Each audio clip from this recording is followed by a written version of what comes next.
This is Bobby Cleveland, Executive Director of Local Correctional Professionals, and I want to welcome everybody. Today we've got a special guest, and we have even a special guest, and that's we got JJ Humphrey today. That we're really lucky to have JJ. Represent Humphrey, are you happy today? Bob, I'm a happy camper today. I'm ready to rock and roll, but I am proud that we've got a more special guest on. Right. Be Matt Frisbee, our attorney, who is awesome. And I say our attorney, I'm not OCP, but I work with Matt all the time and find him to be an awesome legal person, represents people and does a great job. Well, he does a great job for OCP. You can depend on him, and he's just great to work with, and knows the policies. Hey, Representative Humphrey, we received on our Facebook page a nice, funny letter. I thought I enjoyed it, Bob. And hey, why don't you read that? Well, I'm going to read this from Maggie Rachel, I think is what it is. So Maggie, I hope you're listening today because we're going to address you, Maggie.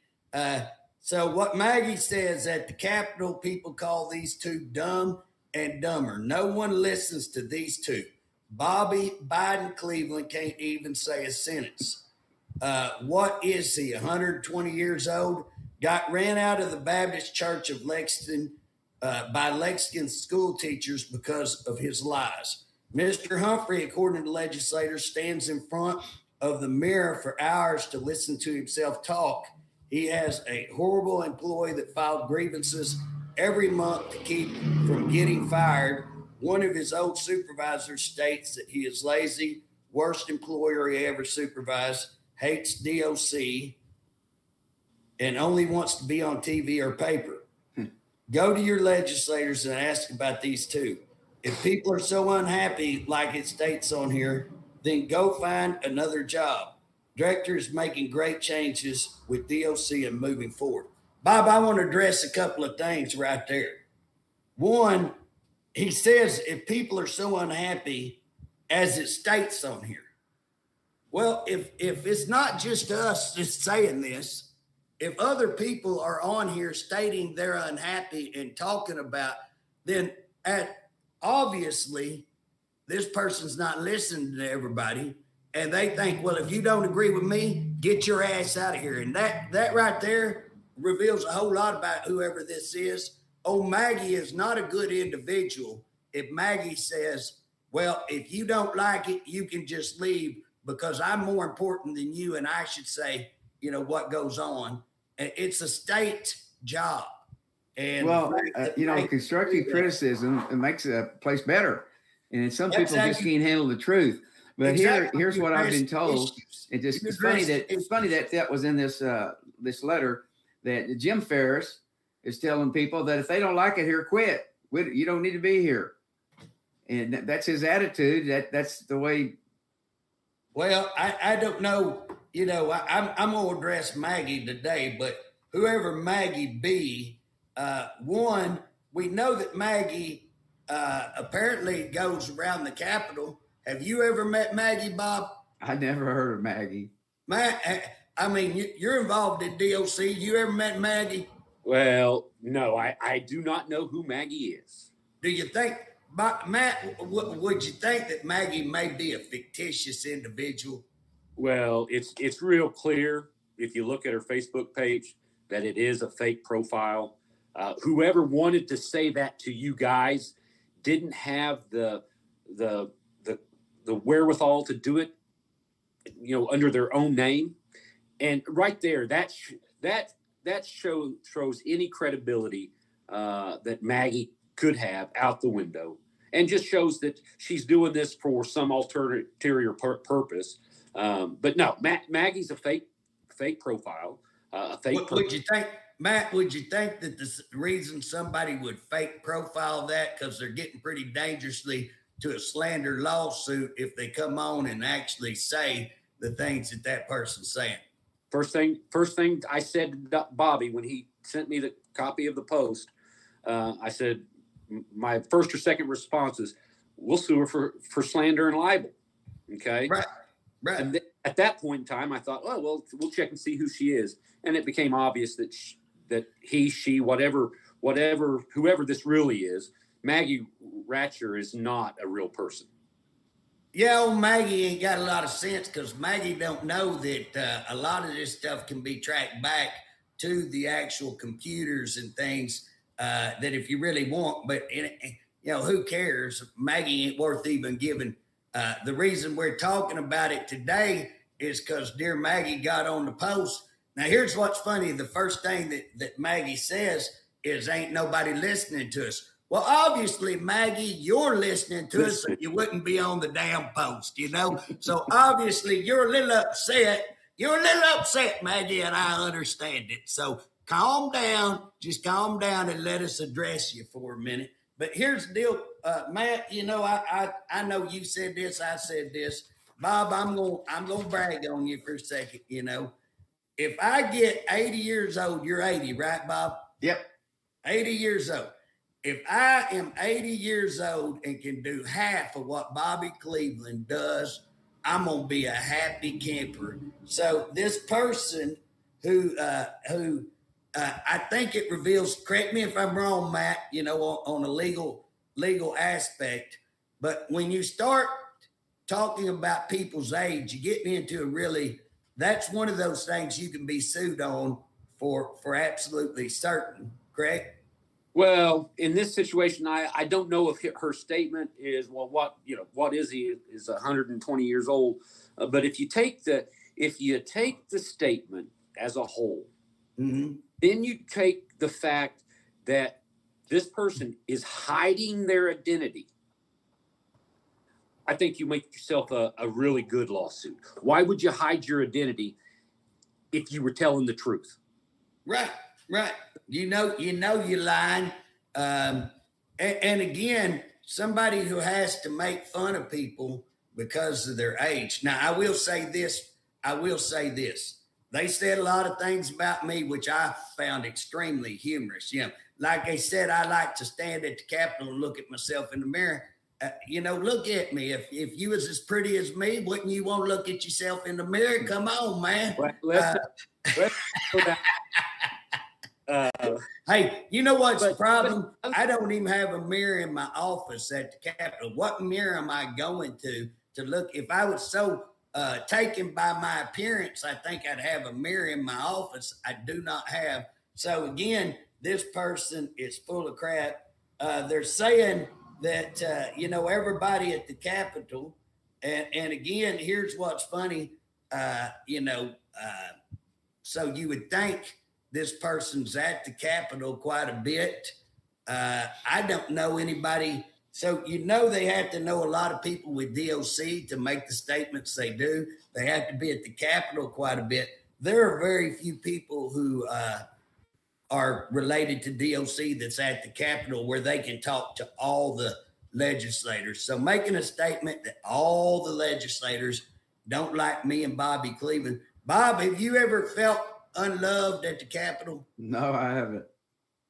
We've had 2 or 3 people didn't love us, but for the majority, I feel pretty accepted at the Capitol. And again, people get upset, people get mad. I've got some I agree with more than others. I've got some I disagree with. There's some I'm closer to. Well, read the last sentence.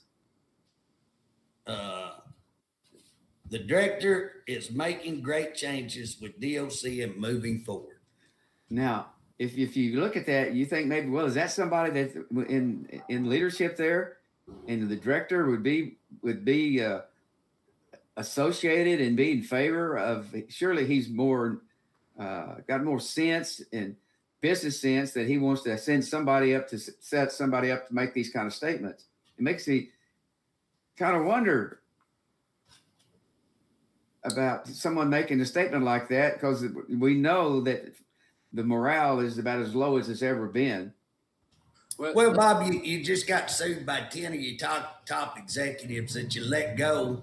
I don't know of any lawsuit.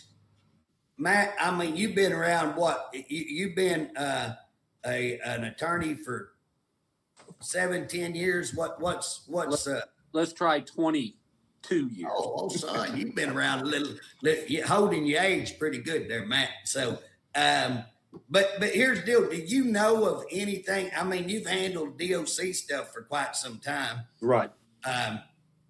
Are you aware of any time that there's been that level of executive people who's brought lawsuit against the Department of Corrections?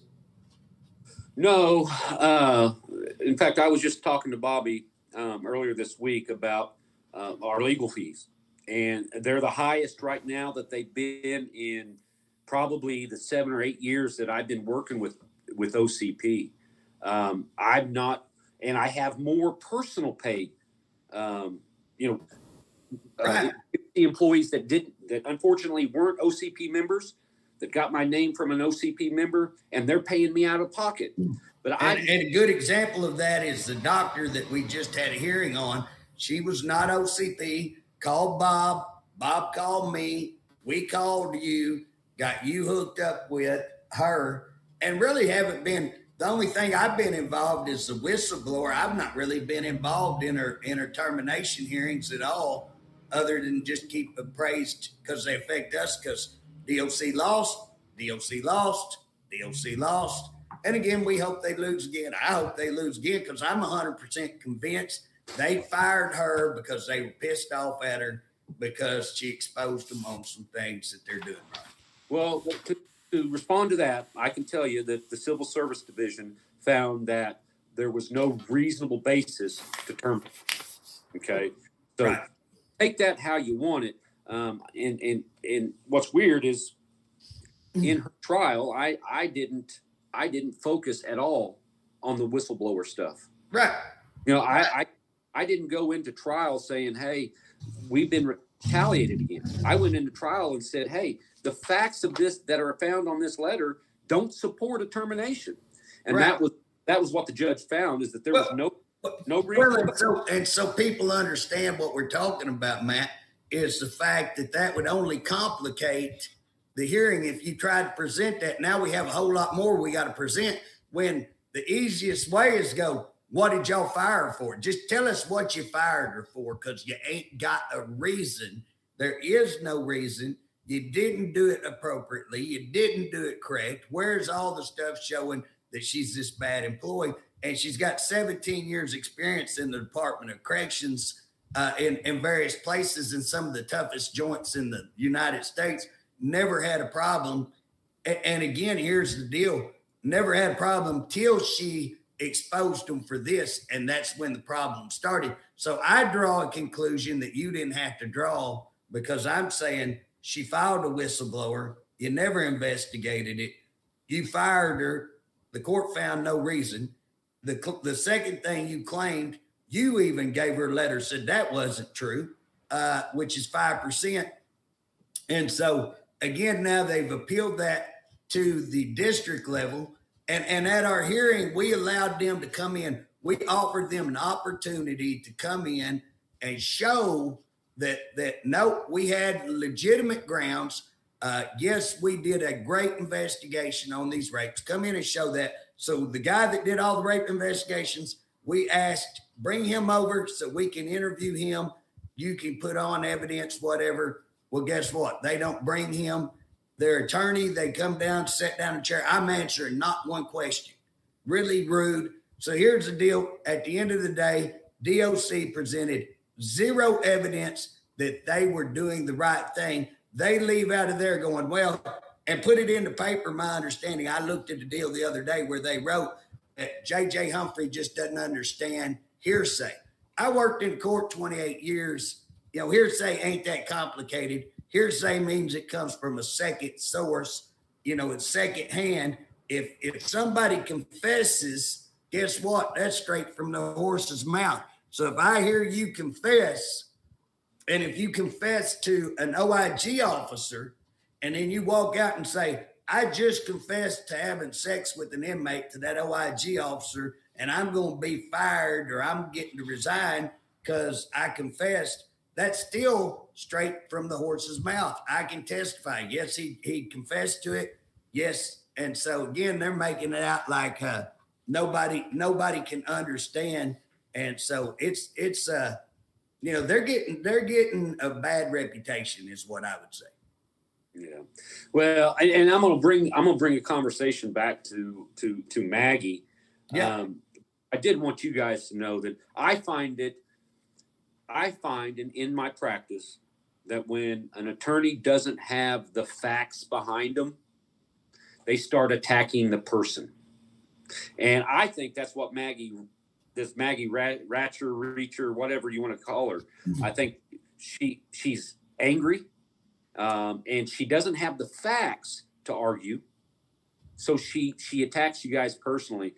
And again, I think you two have been around the block enough that you don't let things like this bother you. But you know, I would challenge Maggie. Maggie, you don't like what we're doing? Come on Facebook Live with us. Talk to us. I would absolutely love for Maggie to come on and have a conversation. I agree with you, Matt. Here's the deal. People who ain't got the courage to come on and defend what they've got to say. And again, if you look at what this person is saying, what has this got to do with any issue? Bob's age, what's that got to do with any issue? You know, the question is Bob wrong? If he is, tell us how he is wrong. That's exactly right. If he is, why is it that Bob's getting? And here's the deal: what really tickles me about all this is that I don't go out and look for stuff. I got more than enough. And if they want to see how many emails, how many parents of people in the penitentiary call me, I have not wore them out with that. I try to, hey, they get very few things. And man, if they could see all the groups that get a hold of me, all the officers that get a hold of me. And again, I try to work on those things. But here's the deal. Like right now, I'm getting some calls on some human rights violations. I can't ignore those. Rapes, I can't ignore those. We have to address them. Now, if you'll address them and show me, but when you all you can do is run people down and call them an idiot. That idiot, you know. Mm-hmm. Well, then what did you do? What evidence did you present to say, no, they are an idiot? And if you want to present that Humphrey's an idiot, I could probably help you find evidence to that. I might even cop guilty to that. You know what I'm saying? But I'm the idiot. If I'm an idiot, I'm the idiot that makes y'all look bad. And what's that make y'all? You know, I'd wonder if, you know, if I make you look bad, wow, you must really be a moron. You know what I'm saying? Let's kind of get one thing clear. We, Jeff, you and Representative Hunt, for myself, we have offered to work with Harp and work together, but he refuses to work with us. Doesn't respond back to our emails.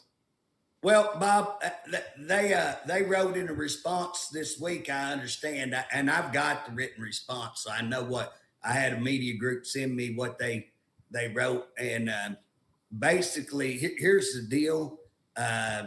You know, one of the things they said, well, I wouldn't meet with them, that they offered during this hearing to meet with me. And at the hearing, I said, man, we'd be happy to meet with you. Our whole committee meet with you. I think it's on tape. If I'm not mistaken, I always want to say, let's go back and verify.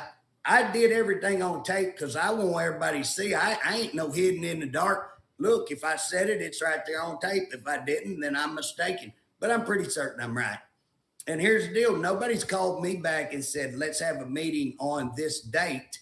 Now, have I called them? No. But if you're going to throw, well, Humphrey ain't willing to meet, well, did you call and offer me a chance to meet?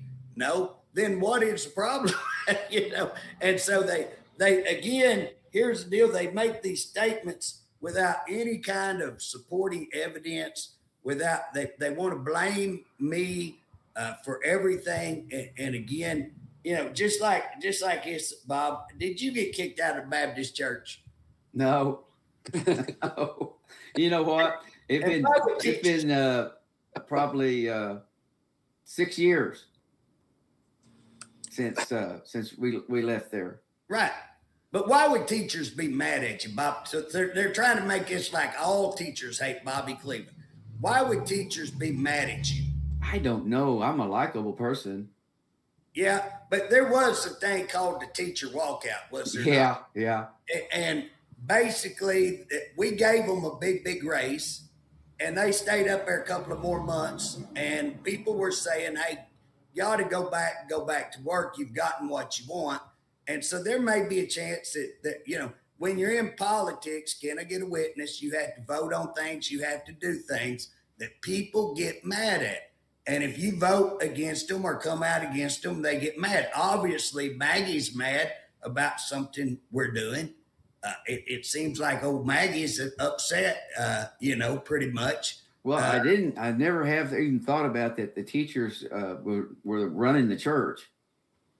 Yeah, that's amazing that Maggie, I guess the Baptist church is run by all the teachers down there. And again, they run you out and you didn't even know you'd been ran out. Is that, you know what I'm saying? Right. It's quite funny that all the people at the legislators hate us. And yet you're the guy, correct me if I'm wrong, you're the guy that introduced the $2 bill to get correctional officers the first raise they'd had in a long time. And that you went to the floor leader and got that introduced, and the floor leader said, "Hey, let Humphrey help you," and that's how we got that done. And we worked with everybody to get that, and pretty much got all of that voted across the board. That we brought the probation officers up there and helped. And again, DOC did that too. They gave that raise, but we were working with Probation Pro, brought the Speaker of the House. I think we had pro tem, we had senators, representatives up there, which helped them move that along. We were able, 400 people who got left out of a raise, to get them back in a raise. We found $43 million working with all the people, budget people, everybody at the Capitol. So if you're so hated and I'm so hated, how can we get more done with the Department of Corrections, for the Department of Corrections? I mean, like 4 to 5 raises at the Capitol that are unheard of. How do we get that done if we're so hated up there? Can you tell me that, Rob? We've accomplished a lot with the legislature, the Senate, and the House has worked with us. When we started out, one of the things that the board members told me at that time was that people don't know who OCP is. They don't know anything about OCP. We want you to get our name out there. And that's what we did. And people nowadays, you think there's anybody there at the Capitol that don't know who Oklahoma Corrections professionals are? They know who they are. People know about corrections because of the work that you've done. There's no question about that. I mean, we got a committee set up for corrections. I would blame that on you mostly because, again, that's why I'm sitting in that seat most likely, is because they know we're good friends and they say, "Hey, I know corrections." And that's probably why that they started that. Matt, do you think that makes sense that we're seeing more raises? I mean, the Capitol and stuff. Do you get more raises because you hate it up there? That don't make no sense, does it? You get more raises because you're fighting the good fight, and that's one of the reasons I don't understand why DOC and OCP don't get along better. Because if you look at OCP's track record, what have we done for DOC? Okay. Now, I'm not saying just the agency. I'm saying the employees. OCP has done more for the employees in the last 3 or 4 years than anybody ever has. Okay. Ever. You would think they would say, "Hey, thank you for your hard work." And I know that the employees do. But who doesn't is the administrative staff. Right. Well, here's the deal. If you look at OHP, they don't always G-haul with their association. No. Sometimes they'll have an employee issue, and at various times, if you get a rogue administration, their association will not get along. But for the most part, they work hand in hand together. And I can tell you, I'm generally working with the association in tandem with the administration. So if we have a bill for OHP, generally the administration is helping us with that association bill. You know what I'm saying? and they work together. They meet together. They work with each other. And then you also help the agency with their litigation or with their business. Yes, absolutely. When you're doing things right, this can be the greatest asset. And when you get DLC even has a greater possibility. I hope all the employees will hear me when I'm saying this. Join OCP, get actively involved, get a board that is actively involved, and guess what? You'll have more power than you ever dreamed, because when you get 2,000 or 3,000 employees, guess what? You have a lot of power when you unite together under the common goals. And again, if the department leadership is smart, they will work with them to prevent problems, prevent lawsuits. And at the end of the day, when you got this strong group out here, you want to get legislation done, call your association. Hey, let's sit down and have a legislative, let's go to coffee and sit down and what's y'all's legislative agenda? Here's what we'd like to see. Would you help us with this? We'll help y'all with that. That's what ought to be going on. Instead, it's absolutely nothing. You know what I'm saying? We got probably the lowest morale than we've had that I can remember. But let's change the subject a little bit. I want to read a letter to you, a text message that I got. Hey, Bob, can I stop you before you read it? I want to say that Maggie, of all the stuff Maggie talked about me, Maggie's been ugly, but I don't mind the mirror stuff. I don't mind the fact that I filed a bunch of grievances. By the way, I was the grievance filer for FOPs when I filed a bunch of grievances, Maggie. And one of them, by the way, Maggie, if you do a little research, and those bosses who didn't like me, they got their ass fired. That's why they didn't like me, Maggie. So do a little research yourself, Maggie. But here's the deal, Maggie. I want to tell you one thing. Of all the stuff you said, I don't find any offensive, and I'm not mad about them except the one. And that's calling Bobby Biden. Bobby, I'd be mad. That's fighting words. That's fighting words right there, That's Maggie. pretty low. I'd say You low life, Maggie, calling poor old Biden. Okay, now. Go ahead, Bob. Would you mind if I say something now? No. Go ahead, Bob. Okay. I know I don't usually get to say very much on here, but I appreciate you. Anyway, this is about Hinton, and he said they had inmates in cages outside the punishment because SHU was full. He was aware of one person who was in the showers. He was a mental inmate, and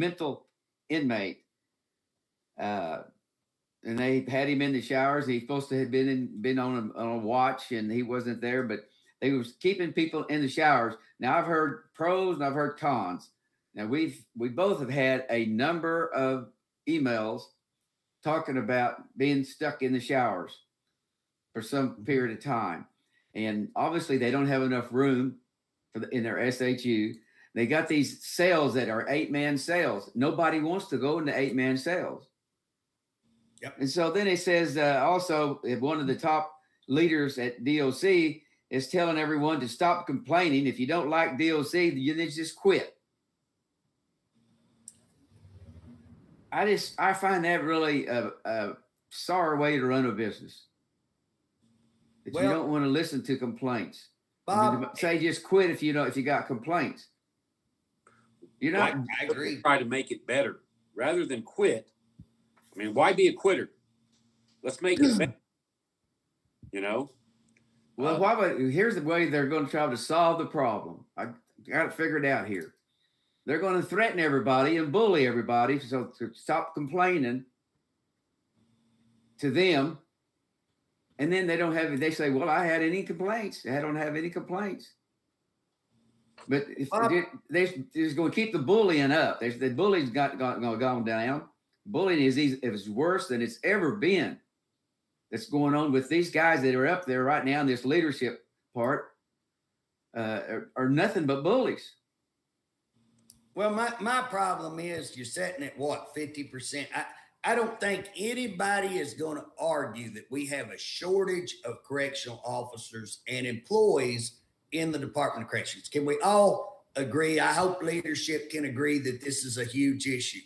So, would they agree to that though? Would they agree right now that they have a staffing shortage? I think they'd have to. I think they'd have to agree that they still have a staffing issue. I don't think there's any way you cannot agree. I don't even think that's hardly worth arguing, Matt. I think everybody would have to agree. Now, I agree what you're saying. Would they admit it? Maybe not. I mean, I've produced a lot of evidence that seemed like who could argue with, and then they come back and go, no, Humphrey's a moron. Okay. But the thing about it is if you're half staffed and your attitude is if you don't like it, you can hit the road. And again, would you like it if you're having to work in conditions that are poor? Would you like it if you're having to work extra hours all the time? Nobody minds doing something, Well, let me tell you a little cautionary tale, because we've got members that are reporting to Bobby that they are seeing the civil rights of these inmates out in Hinton, I believe. Correct. Those civil rights are being violated. Okay. Now, my understanding is these members are telling us this because they're concerned, not only for the inmate, but for themselves. Because what happens if you violate somebody's civil rights? You can get sued. You get sued, or you can get thrown in jail. Worst, you can actually be thrown in jail. And that's right. And so I don't blame these officers coming to Bobby and saying, hey, they're doing it wrong. Okay. And in my understanding that there's actually an incident report that has been written and provided to DOC. And I just don't know why they don't take that more seriously. It's just our members that are working in Hinton that are, even if they're not participants, voluntary participants, if they're going out there and they're working and they know that these inmates' civil rights are being violated and they allow that to happen, I'd be afraid they'd be sued. And more, they can be sued individually, which means that the judgment, if there was ever a judgment, would come out of their pocket, not DOC's pocket. So I do think it's important for DOC to listen to their officers. Right, right. Let me ask you this, Matt. I mean, you're pretty knowledgeable on all this stuff. So if I'm sitting in a shift briefing, so I'm coming in a shift briefing, and let's say some officers has come in the day before and found people in a shower, people being given bags to defecate in, and they're being denied water and being denied food, and they've been in here a couple of days. Now that's some of the reports we're receiving, right or wrong. This is the reports we're seeing. Okay, if they come in and the shift supervisor the next day is making fun of them for releasing these people, ridiculing them for releasing these people, and that everybody in the last two shifts, so that everybody that's been in these shifts know this is going on. Right. They know that people are being put in shower for punishment, that people are being held multiple days, being denied food, water, and being given a trash sack to defecate in, pretty bad conditions. And again, now let me ask you this. They've been put there because they don't have enough room. There's nowhere else to put them. I'm being told it's as a punishment issue. But it is punishment. It's ones that's been punished in SHU, but they don't have any more room to put these guys in any cells. They're all out. There's stuff going on up there at right. It's complicated. It's complicated. Someone's getting stabbed. There's fights constantly. But let me ask you. Been on the officers. They've even challenged the officers. In some cases, they didn't even transfer them. Other cases, they did transfer them out. But there's something going on up there every day. It's a total wreck, and guys are scared to death. But Matt, let me ask you this: Are every one of those officers sitting in that shift briefing that don't go notify? Now, if an officer leaves and goes notify and says, "Hey, this is wrong. This is what's going on," then they're covered. But every one of those officers who sit there and say not a word, do not a word, turn their head and let that go on? Are they possibly open to a civil rights lawsuit? And can they be accountable to be held accountable enough that they could be put in jail? Am I wrong on that or am I right? Well, if they're just sitting in there, I think that they could be drawn into a civil lawsuit, okay, violation of civil rights. Whether that individual that just lets it happen, knows about it and lets it happen and doesn't do anything. I don't know if there's any criminal charges that can be brought up against them.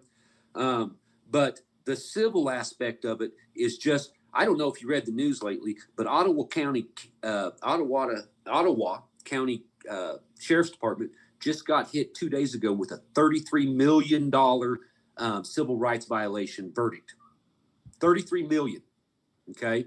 That was an inmate that had died in their facility. And they were sued and they got a judgment of $33 million. Okay. That goes to the taxpayers.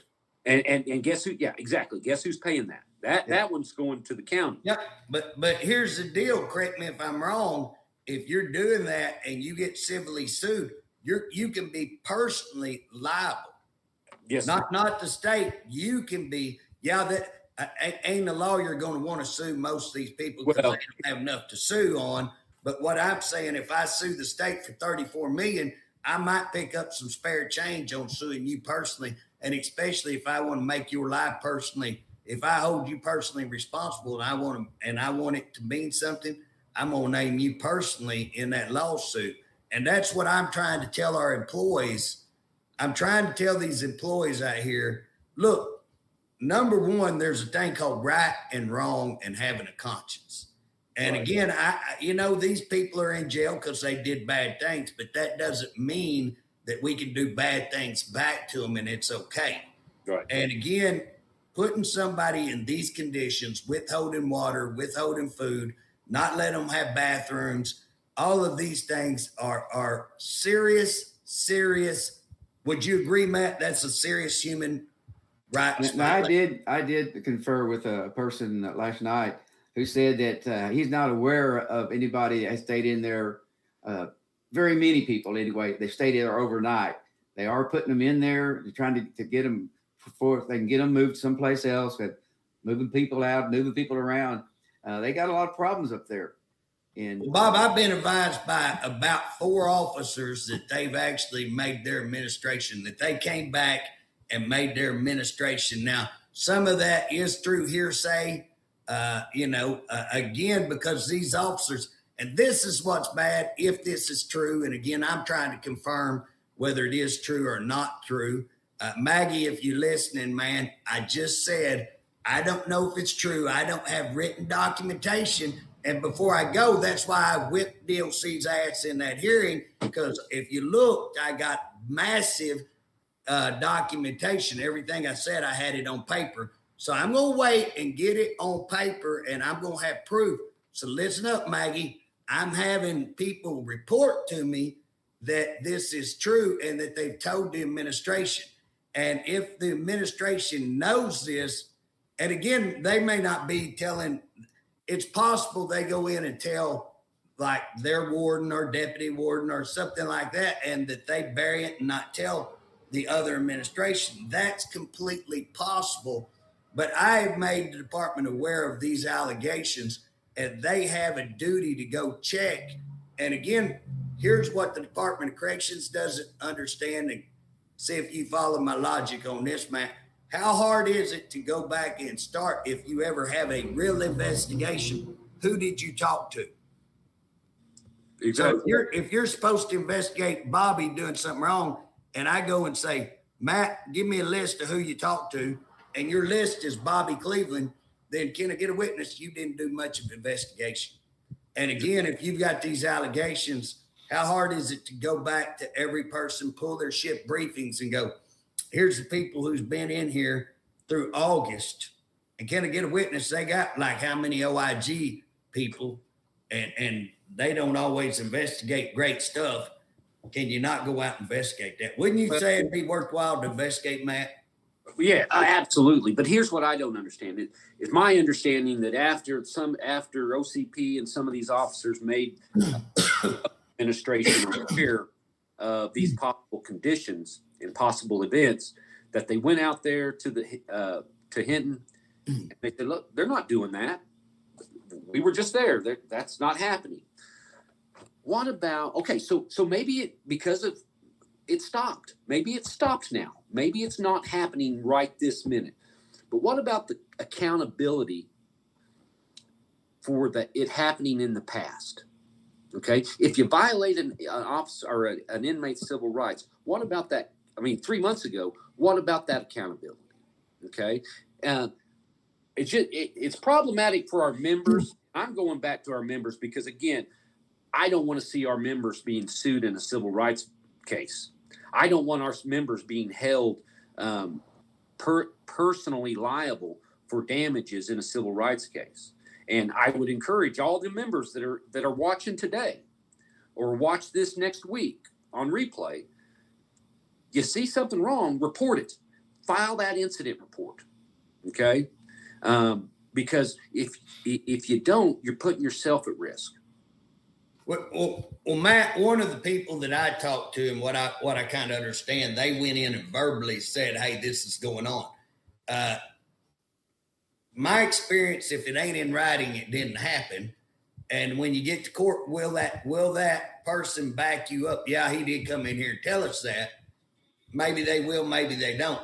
Would it be your advice to actually do an incident report, write it, and keep a copy of that incident report for your own self as proof that you've reported this? And if you do it, you're clear. You're in the clear because you did what you're supposed to do. You're going to be covered. I know personally, if it was me, I write an incident report. I make a hard copy that I take with me and that I put in a secure place, because then you're covered. You let DOC know that this was happening. If you don't, you run the risk of being civilly liable. I mean, it's a legitimate concern that members should be concerned about. But obviously they're afraid of retaliation. They're afraid of discipline for speaking out, being that squeaky wheel. But they need to be squeaky wheel. You know what? It does have to be in writing because I do the same thing with DOC. Okay, in these trials, we talk about PMPs. Okay. Right. I'm a big fan of the PMP. I think it's a useful tool if it's done correctly. Okay. Right. I can tell you that I had a warden in a trial recently. I asked the warden, I said, did you look at the officer's PMPs? And the warden said, no. And I said, well, why not? He said, well, they're not reliable. I believe in them. Well, why do them then? But here's the deal.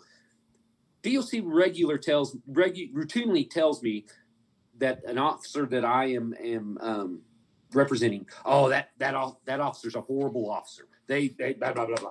I said, well, show me for years they should have been fired. Well, show me their PMPs. Show me where in their PMPs it says they're a bad officer. And a lot of times I get these PMPs and it shows what a great officer they are. Exceed standards. Yeah.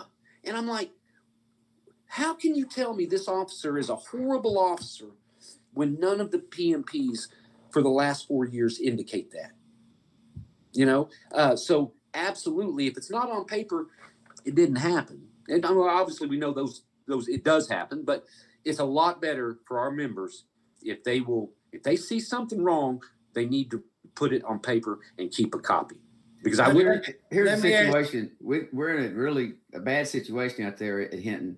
They don't have enough sales, and the 8-man sales is a real big problem. And then we got the blacks don't want to go into a white sale, and the whites don't want to go into a black sale. And so everybody's got to try to find their own cell. They're trying to pick their own cellmate. Their counts, they can't even get the counts done. And there was a time when if you didn't get the count done right, you'd get fired, because that's one of the most important things you can do in a prison is get the count right. They cannot do the counts. I've represented numerous employees that they were attempting to terminate them because they either didn't get the count done or did they count incorrectly. So absolutely, count is a vital something vital that has to be done pursuant to policy. Now, Representative Humphrey, they told you that you'd welcome you to go out there and look at Hinton. Mm-hmm. So why would you not want to do that? Well, I'm going to try to use, they say they want to meet with us. So I've already kind of written a memo back to them saying, hey, you want this meeting? You're claiming I wouldn't give you a meeting to have a discussion about all the stuff. How about if we go out there and have a meeting? But Bob, I've been in the department forever. Let me tell you what happens when you say, oh, a bunch of representatives coming, all the directors coming. I've worked in the Department of Corrections, get the wax out, and we're going to spend 3 days waxing the floors till you can see yourself on those. And again, not everybody's like that. I've been to a prison, and one of the guys that I'm a little controversial with at times, but I can't tell you when I will brag on that person, not going to use a name, but I'll brag on that person when he's over a facility.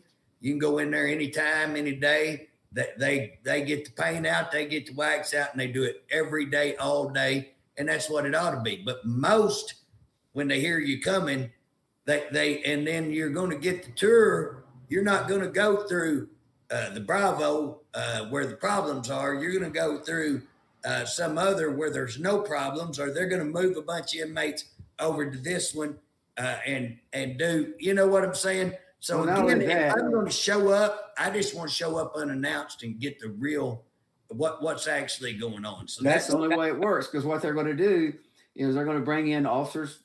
They know you're coming. They're going to bring in more officers to make it look like they got a lot of officers every day. You don't get a real view of that. You tell me that when the director's coming out there, they don't go in there and do a bunch of stuff and take him to one little cell block. Yeah. Absolutely. But here's the deal, Bob. I'm going to try to pass legislation this year that says any legislator that wants to show up in prison and go through it will have access to the prison, so that we can actually get a real look at real time what's really going on, and go around and talk to officers without somebody standing over their shoulder, and get really what's happening. So, yeah, I'm going to try to pass a bill. If you look at some other states, they've got a bill like that. I'll try to copy it and put it in Oklahoma. Do the other states have ability for certain individuals to walk into a prison and? Yes. Right. And Matt, I think you have to, I don't want to just get to where we're not, I don't want to ignore the security issues.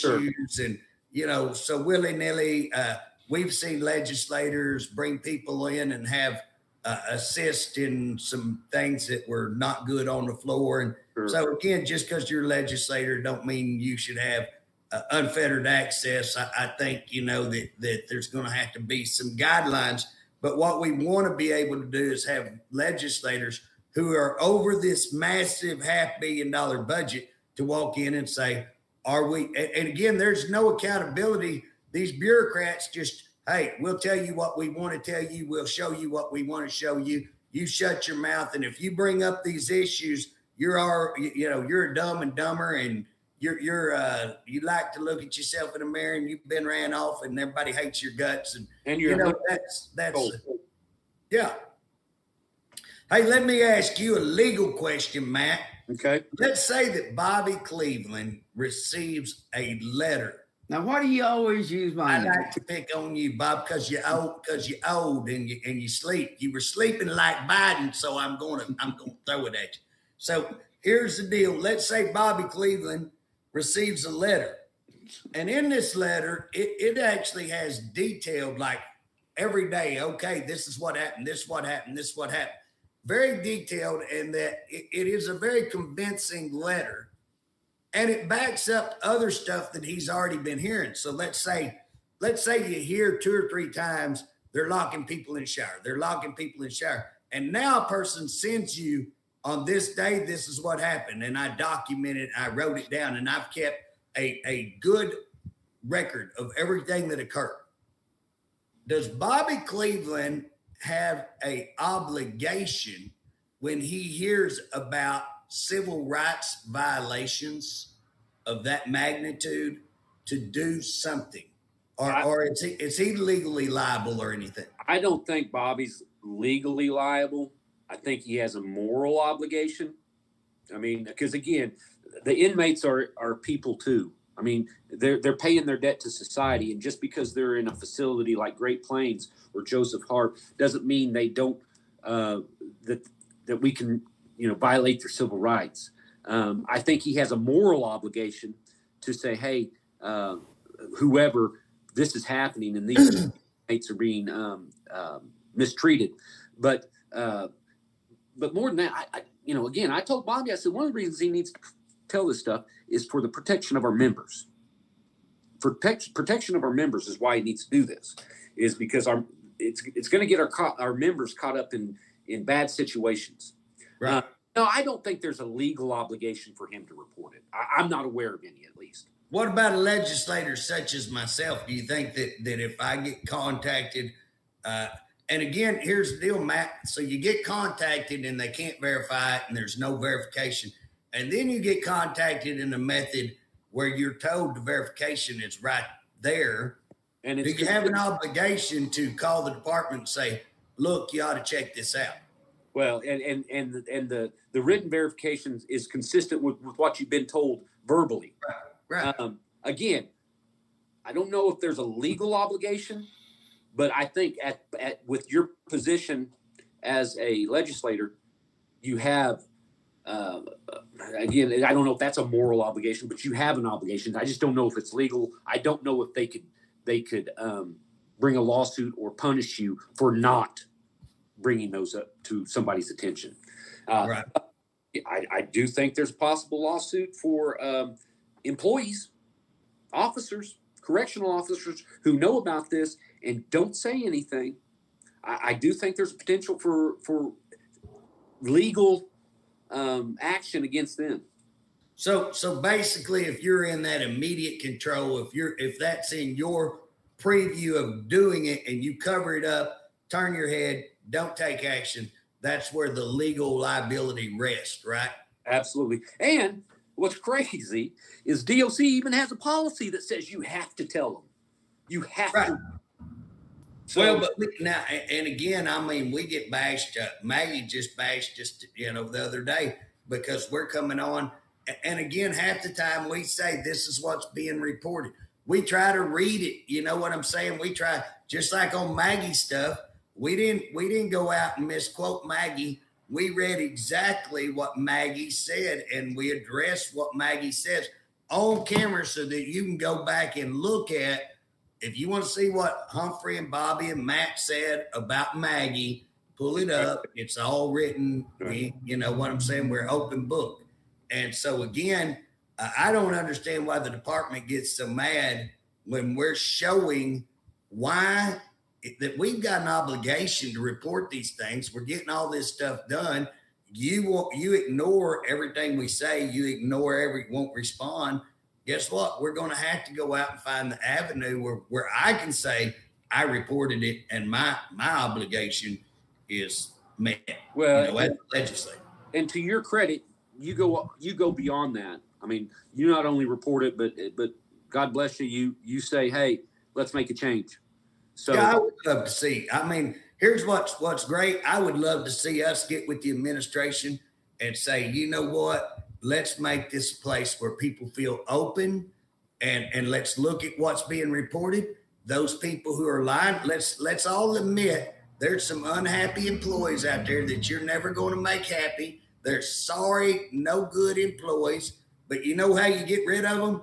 It's called do a PMP and say, you ain't no good right here. Do a couple of those, write a letter and say, hey, I've done given you verbal. I've told you twice. I've done it on your PMP. Now here's a letter. Now I'm going to suspend you. Fire that person, and Matt will lose every time. I will. If they follow their own policy when it comes to discipline, I'll lose every time. Right. Unless we find out they're lying. Yeah. But if they do it correctly, I can't win, because then there will be a reasonable basis for their termination or their discipline, whatever the case may be. But I think, are we getting close to the end here? Yes. Okay. I just, again, for any members that are listening, I just want to impress upon you that it's very important for you to report situations that are possible civil rights violations where inmates are being mistreated. Given bags to poop in, I don't think that's right. So I would encourage our members to write an incident report, keep a copy for yourself to protect yourself, because those incident reports can go missing, and we'll help you deal with any consequences writing that report if there are any. Hey, let me ask both of you a legal question. If somebody saw all this and was involved in all of this, or put people in the showers and handed bags and withheld water, and they're an OCP member, are you going to be able to defend them? Will you defend them? I mean, what's the status on that? Can you defend them? Right now, I think I can defend them, but OCP does have a procedure where they can deny coverage if the things the employee does is so wrong. A gross violation, negligence. Yeah. If they were negligent, right? We won't be able to represent. I mean, for instance, if an officer, correctional officer, were to rape an inmate and was charged criminally, we could not represent them, or we wouldn't represent them. Right. Well, hey, I appreciate you, both of you guys. This is a very good conversation today, and we hope something gets done about it. And we're willing to do whatever we can to help, but we can't do it alone. Maggie, we need our members to speak out. Yes, sir. This is to Maggie. Maggie, give us your real identity. Go to lunch with us. Tell us what your problem is. What are your problems with us? Or not yet. Fortunately, you didn't attack me. But what's your problem with you might be next. That's next week. Maggie's going to get on you next.